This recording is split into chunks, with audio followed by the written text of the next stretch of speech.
Hello, everybody. Welcome to All Villa No Filler. This is going to be a little bit more of a tactical look at what happened, a bit of a statistical look at what happened. So if that don't float your boat, look, don't worry. I'll try and make this as engaging and as entertaining as I possibly can.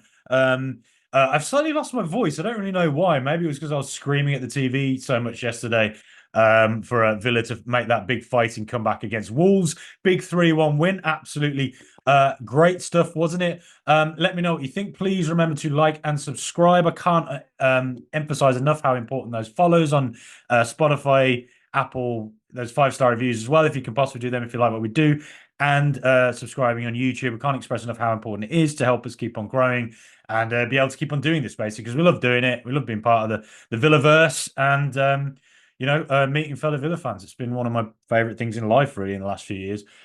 So anyway, let's just go straight to the tactical pad, our favourite old friend.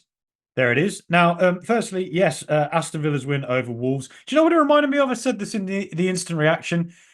There's something about Aston Villa at the moment that slightly reminded me of Alex Ferguson's Manchester United. I can't say Man United without going into that sort of Liam Gallagher United, even though he's a Man City fan, obviously. But I can't say it without doing it. But they the thing with them is with Villa is that, and what I remember about Fergus United is that, do you remember back in the day when Villa would quite often go 1-0 or 2-0 ahead against Manchester United? And what would happen is that in about the 60th minute, they'd make a substitution, and you could feel that there was a wave of momentum that you just could not stop with them. And you'd come out of the game quite often being like, what is it about Man United? It's not like we're playing Man City where they've just passed around us for 90 minutes and we got nowhere near them. It's not like you're playing against, Wenger's Arsenal where they just physically overawe you and the speed and the power of them would just overwhelm you. It wasn't like that. It was more like they were rubbish for 60 minutes and we were 2-0 up and we just lost 3-2. And that's happened about 5 times in the last 10 years against this lot. What is it about them that they always just find a way? And in a little bit, Aston Villa are emulating that in their own way because we're not actually playing that well in patches in recent games. I think against Leicester, Everton, and Wolves, 3 teams who you'd look at Villa and think if Villa want Champions League, they have to win these games.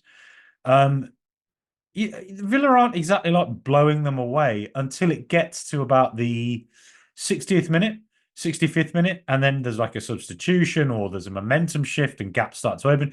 And Villa, just with that squad depth and the range of players that we have and the quality of play we have, we start to just take control and we just become relentless and we overawe teams. And I think a big part of that in all 3 of those games, it's that 60th, 65th minute. It's not a coincidence that a player by the name of Ross Barkley has been coming onto the pitch. And this is where I'm going to go heavily on to Ross Barkley in a second. But firstly, just talk quickly about the Wolves game. The teams lined up exactly as they said they would, actually, which is quite a relief because you do these preview shows and it's a bit of a, you go into it in fear. Oh God, am I going to be absolutely miles bloody off it? But no, both teams were the same, and I predicted that Ezri Konsa would come in at right back just because I think Unai Emery has one eye on Bayern Munich, and I don't think Lamar Bogard is going to be. I don't think it's fair on Bogard to expect him to deal with the likes of Nabry, Musiala, and whoever else at Bayern, putting him under so much pressure with an intense press that they'll have. So they have to have experience in there, and I think Ezri Konsa at right back with Matty Cash not being fit and Diego Carlos coming into centre back, I think it's the right call. You have to get Diego Carlos's minutes up. If you're going to make a mistake, well, I'm not his biggest fan. I'll be honest. I think he has these mistakes in him. I don't love his weight of pass either. I think he hits the ball too hard sometimes. But look, he has had really good games for Villa, and I think against Wolves, look, he made a mistake for the Wolves goal, put us under pressure. But I think with Bayern Munich, if he's going to make mistakes, do them now. Don't make them against Bayern or Man United in a couple of weeks' time. Get his minutes up, get him ready for regular game time. Now, what I think was happening quite a lot in that first half was that Wolves, they were basically pushing their fullbacks incredibly high up the pitch when they had the ball, and pinning us back. So you'd have like a Lamina was there, Cunha, Larson. So all of them were coming up in a five almost, and Dawson and Mascara um, were so far apart from each other. It was quite astounding, really. And what was happening quite a lot as well is that when they were defending, they'd go into a sort of back five. Then they'd very quickly retreat. So Ait Nouri would be coming back, and Semedo would be there. And actually, I think it was Bellegarde a lot of the time was sort of coming back and supporting over here.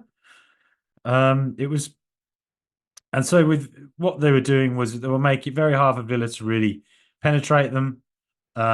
They'd come deep and bung up the middle as well. So Lamina would be hovering around here. Joao Gomez, Andre, who's a good tackler, and Larson sort of there. So it was they were, you know, not really giving us a lot of space in the final third. And Yuri Tielemans, what did I predict? I said that in the preview show, I thought that Tielemans would not be as immediately effective as he was against Everton because I don't think Wolves would give him the kind of time on the ball that Everton did. I think Gary O'Neill would prepare for Tielemans because I think enough Premier League teams now know that all roads lead to Yuri Tielemans at Aston Villa. It all goes through him, and you have to make his life hard. I think Leicester did that a bit better than Everton did, but still Tielemans became the more effective player in the game.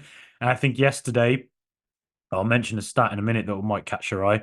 I think Wolves did what I projected. I thought that they'd make it hard for Tielemans, and Tielemans wouldn't be able to impose himself so much on the game until it got to about the 65th, 60th minute when gaps started to open, Wolves started to tire, and that's when Tielemans can be at his most effective. And of course, he got that incredible assist.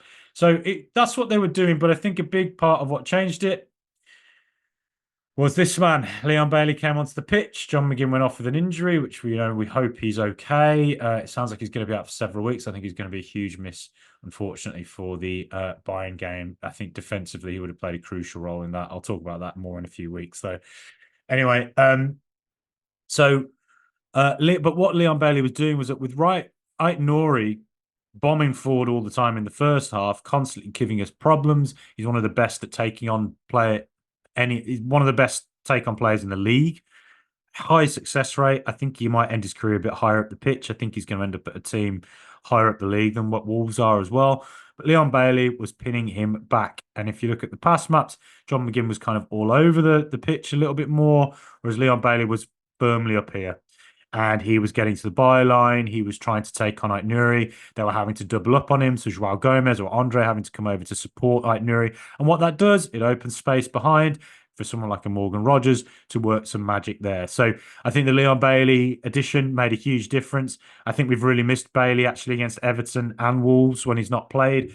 Primarily because he just occupies teams and he gives them something to think about. And he's such a fantastic player who, if a team sits deep, he's the player who has the skill set, I think, out wide to draw players in, beat a man, and pull it back. He's supreme attacker, Leon Bailey really is. Now, just a few quick stats. First half, Villa were largely dominated. I thought we were really poor. I think Wolves had a great game. I think, a good game plan. I think Gary O'Neill is a smart manager, even though Wolves' form is absolutely awful at the moment. I think they're a work in progress, as I said. I think they'll work it out eventually. They are relying on a lot of young players. Unfortunately for them, Mosquera's now out, but he was one of them. Andre, 21 years of age. Raul Gomez is a bit younger. You got Strand Larson as well, early 20s. So these are all young players new to the Premier League, you're relying on to adapt to it quickly. That's a hard job. I think it would take time, but the key is they get a win soon because that can start to get into their heads. And if they don't win soon, it could get a bit rocky for Wolves. But I still think they have the quality to stay out of the relegation zone, though it might be tricky if they don't sort it out. Anyway, first half, both sides. Wolves had 5 successful dribbles. Villa had 4. As I said, Wolves with 58% possession, Villa with only 41. But complete turning of the tide in the second half. Villa went up from 41 to 69% possession in the second half. Wolves with just 31. Wolves continuously lost the ball in their defensive half. Villa won the 62% of their aerial duels and had 5 successful dribbles compared to Wolves, who went from 5 in the first half down to 2. A lot of that, I think, is because Ait Nouri couldn't dribble forward in the second half. He was the man who I think was successful with a lot of those dribbles. Couldn't do it. Leon Bailey pinned him back. So big shout out to, Unai Emery bringing him on. But a shout out to Bailey for being that effective. Now, first half, I thought our best player was Amadou Onana, which says a lot about what the game was going like, really. And I think that Onana, he was our best player. He actually prevented the game from being much worse as well. Because he, in just 61 minutes, he had the joint most tackles and interceptions with four. Amazingly, Ross Barkley, who was only on the pitch for about half an hour, he was joint with that. Actually, he had four. Tielemans had three. But I think in the first half, Onana was a lot of those tackles he was winning and those interceptions were preventing Wolves from progressing further into the final third. And had they done that, it would have opened up another chance for them and could have even scored another goal. Onana prevented things happening before they happened. It's not going to make it into highlights reels. It's not going to be the kind of thing you notice too much unless you spot it in the game or if you go and look at the stats and realize, actually, yeah, that's what my eyes were telling me. But as I say, it won't be in the highlight reels. But no, I think Onana actually did a really effective defensive job for the Villa. Now, I talk about how all roads lead through Yuri Tielemans. Against Everton, 91% pass completion off 140 passes, which is extraordinary, really. It's the most in the Premier League this season. I think it says a lot about Everton's approach. They were far too scared. They played scared. Simple as that. Gave Villa too much time. Wolves, I knew would press a bit harder. That's Gary O'Neill's MO. And that's why I suspect Tielemans would find life a little bit harder than he did against Wolves. And to be honest, his pass completion rate, 91% last week. This week, one of the lowest in the team, 79%. He was off 71 passes compared to 140. So he had double passes, the amount of passes last week. 71 this week. He's only just ahead of Ramsey and Ian Matson. So yeah, just a 79% pass completion rate. I think that's testament to O'Neill's approach. But it's worth noting that Yuri made 9 passes into the final third, including 10 progressive passes. So what that suggests is that Yuri was continually trying to make things happen.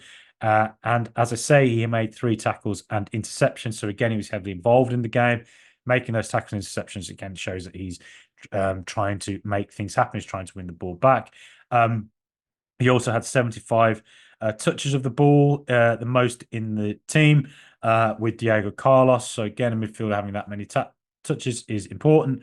3 take-ons where he dribbled an opponent and 2 successful.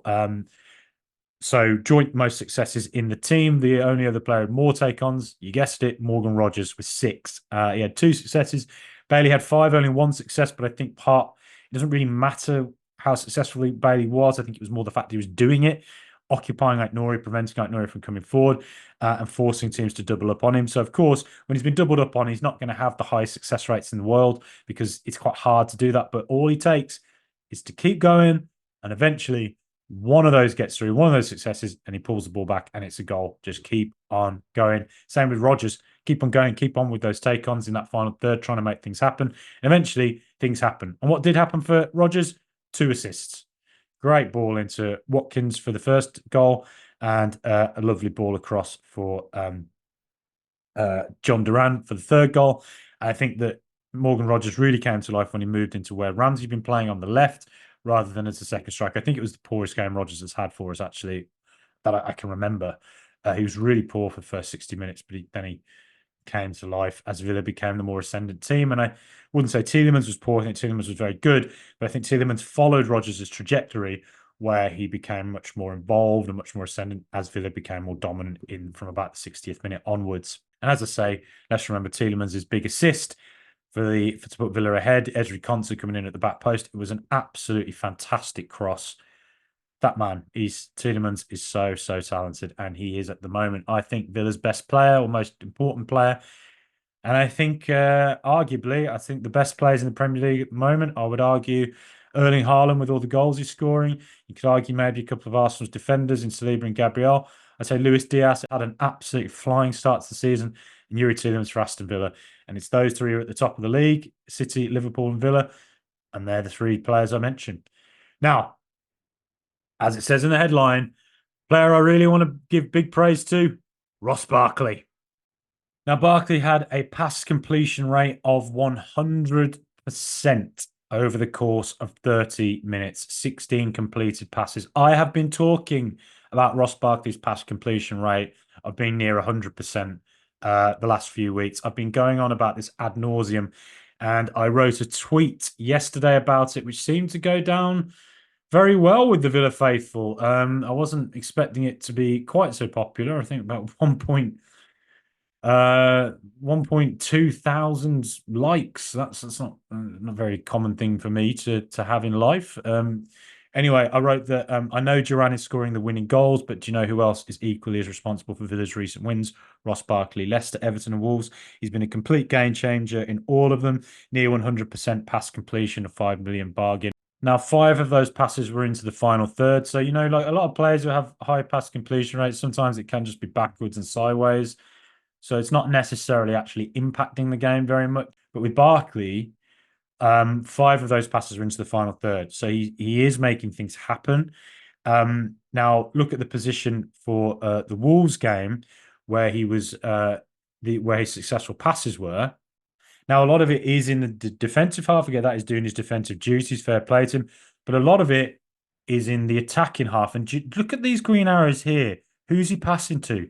Leon Bailey. He's trying to make things happen all the time. He's trying to, and when he's getting it out to Bailey, he's putting the pressure continuously onto Wolves, because Wolves might clear the ball. They've sorted Bailey out once. He's come back out to Barkley, and what's he doing?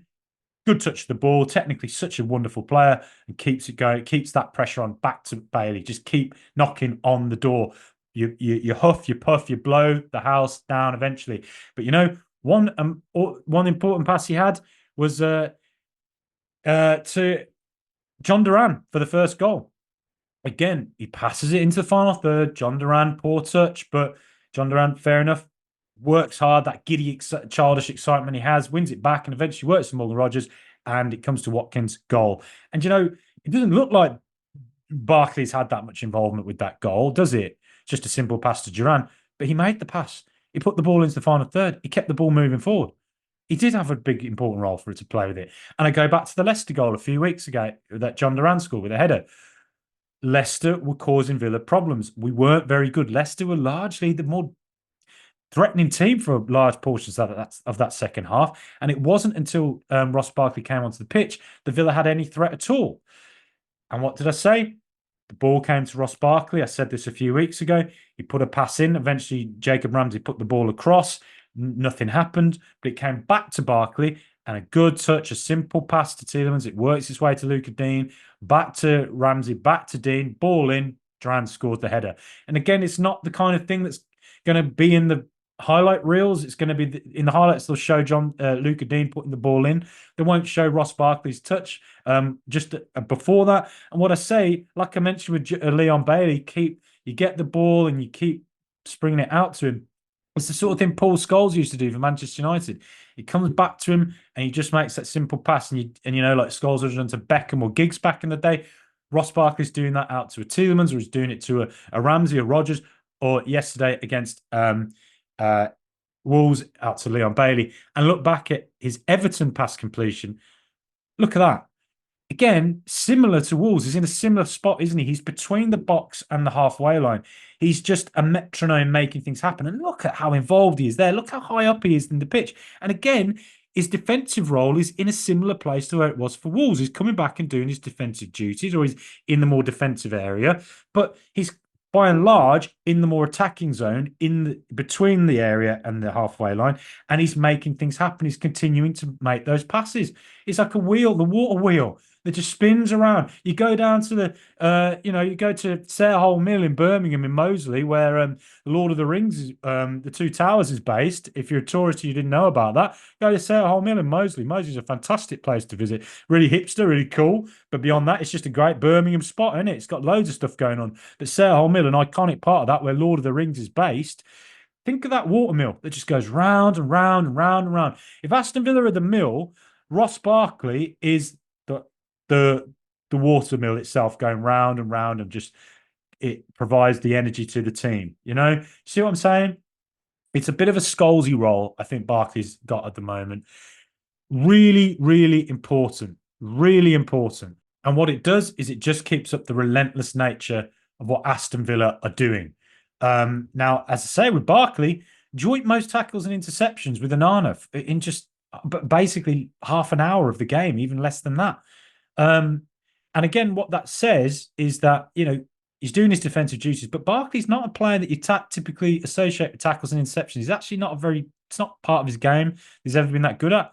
Maybe it's something he's improving at with Professor Unai at the wheel. Again, you're never too late to learn in football. I'm learning all the time. I'm late 30s and things I'm learning every single day under Professor Unai. Imagine if I'm learning this watching Villa, think of what the players are learning every day training with him.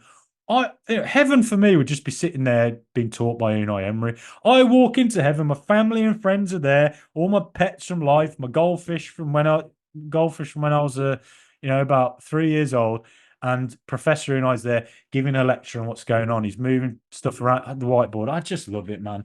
I love football so much. Someone get me a job in this thing because I love it. Um, anyway, uh, but if we, like I say, if we look at the Leicester game, who turned the tide? I think it was Ross Barkley. If we look at the Everton game, who turned the tide? I think a big part of it was Ross Barkley. And again, who turned the tide yesterday? I think Ian Maatson, Leon Bailey, and Ross Barkley. All those substitutions because Leon Bailey out wide, he occupies like Nuri. Ian Maatson coming forward. He's a bit more of a dynamic fullback than Luca Dean. I think Luca Dean did perfectly fine yesterday. But I think Ian Maatson just having a different profile of player to really go at a Semedo, keep I actually think it was Bellegarde who was coming back around that area, but to keep them all occupied down there and make things happen in Villa's final third, as well as being really defensively good, I think it makes a huge difference, particularly when Wolves are tiring. Now, let me just give you a few stats again about Barkley. He had a 100% pass completion rate off 16 passes yesterday against Wolves. He had a 98% pass completion rate against Everton at 43 passes. It's just really, like I say, it's reminding me of Alex Ferguson's Manchester United at the moment, a little bit, Aston Villa. With Barkley as a bit of a Scholes, Jhon Durán as a bit of a Solskjaer coming on and scoring goals. Rodgers is a bit of Bailey is a bit of the Giggs role. Rodgers is a little bit, God, I don't even know who to compare him to be honest. But you see what I'm saying? It's like, Villa are just relentless. We're not necessarily playing brilliantly at times. We are defensively vulnerable. We concede way too many goals. But I think overall, I think we're seeing the importance of squad depth at the moment, and we're seeing the importance of mixing the team up a little bit. I do wonder if just with the sheer game volume going to have this season, I wonder if Emery, who am I to dare to question Professor Unai, who I'd get a tattoo of on my face, who I'd write poetry to, and all this. But I wonder if Villa need to mix up the minutes a little bit more with the players. Don't change your winning team, keep the momentum going. I get that. But I just wonder if there's games where you think with Villa, shall we put Maatson in from the start? Give Dean just a little bit of a rest. So Dean only has to play 25 minutes this week, and Maatson can go 65, 70. And then the next week, Dean can do 60 minutes. And when Tyrone Mings comes back, let's say against Wolves yesterday, what you could do is you could have Tyrone Mings comes on as it starts as the centre back and the left centre back, and deals with Wolves when they're at their more energetic, more physical. And as the game starts to open up in about the 65th minute, you can bring a Pau Torres on, who's a brilliant defender, but who can also add to that attacking prowess that Villa have. Just knuckle down for 60 minutes, deal with Wolves, but then once they're starting to tire, once the gaps are opening, you got bloody Pau Torres coming on, whipping balls into, through the lines and being a metronome in defence in the way that, say, Barkley and Tielemans are in midfield. I just wonder if Villa, we might need to mix up the team a little bit more as the weeks and months go ahead. And it's partly why I really think Nedeljkovic, I think yesterday, look, Konsa scored. I wonder if yesterday was a game when Nedeljkovic could have been really effective. Bombing on, underlapping, overlapping, keeping Wolves occupied and exhausting them, because that's what he does. He has a great final delivery as well. I have various theories in my mind as to why Nedeljkovic hasn't really played just yet. I think he'll probably play against Wickham. I think he'll start maybe Bogarde at centre back or Bogarde in centre midfield. I hope we put out a much weaker team, but a team that's looking for experience against Wickham, because I just think whilst I want Villa to go for all the trophies, look, you got to manage game time, haven't you? And we've got massive games coming up soon. Ipswich away, Bayern Munich at home, Manchester United at home before the next international break, and those are all games where you want to go in and your absolute best players there. And yeah, so anyway, look, gone on long enough. Really happy with that. Really great result. And fair play to Ross Barkley. I think at the moment he's proving himself to be a £5 million bargain. Even if Yuri Tielemans, I think right now is our main man. Oh, the mighty Villa.